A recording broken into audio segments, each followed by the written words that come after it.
ایک نوجوان تھا، روزانہ وہ رات کو بدکاری کرتا تھا، شراب اور عورت روزانہ رات۔ ایک رات ایک لڑکی کو 60 دینار میں لے کر آیا،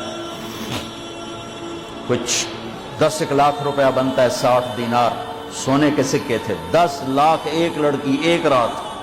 جب کمرے میں آیا دروازہ بند کر کے دیکھا تو وہ لڑکی رو رہی تھی، تو کفل نے کہا کیوں رو رہی ہو؟ میں نے زبردستی تو نہیں کی۔ اس نے کہا کفل میں عزت دار ہوں، عزت دار کی بیٹی ہوں، بھوک نے یہاں تک پہنچایا۔ جب مالدار لوگ زکوٰۃ نہیں دیتے تو غریبوں کی عزتیں نیلام ہو جاتی۔ کفل میں عزت دار ہوں، مجھے غربت نے یہاں پہنچایا۔ تو کفل رونے لگا، کہنے لگا بہن جس عزت کے ساتھ آئی تھی اسی عزت کے ساتھ چلی جائے، میرے لیے دعا کرتے، میں بہت کمینہ انسان۔ لڑکی چلی گئی، کفل کو نہیں پتا کیا ہونے والا ہے۔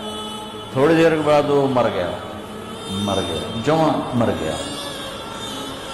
صبح ہوئی، جیسا اس شخص کا کردار تھا، نہ اس کو کوئی نہلانے آتا نہ کوئی کندھا دینے آتا، یہیں گل تھڑ کے مر جاتا۔ اس شہنشاہ قربت، اس کی رحمت، سبحان اللہ، ما رحم، کیا رحیم ہے میرا آقا اللہ۔ ہمارے گناہوں کی حیثیت کیا ہے؟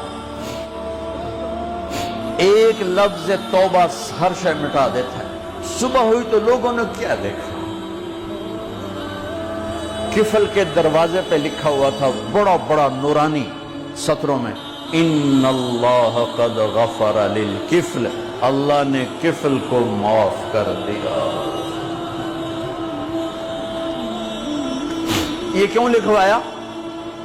اس لیے لکھوایا کہ اب ہماری یاری ہو گئی ہے، جاؤ اس کو عزت کے ساتھ ہمارے پاس پہنچو۔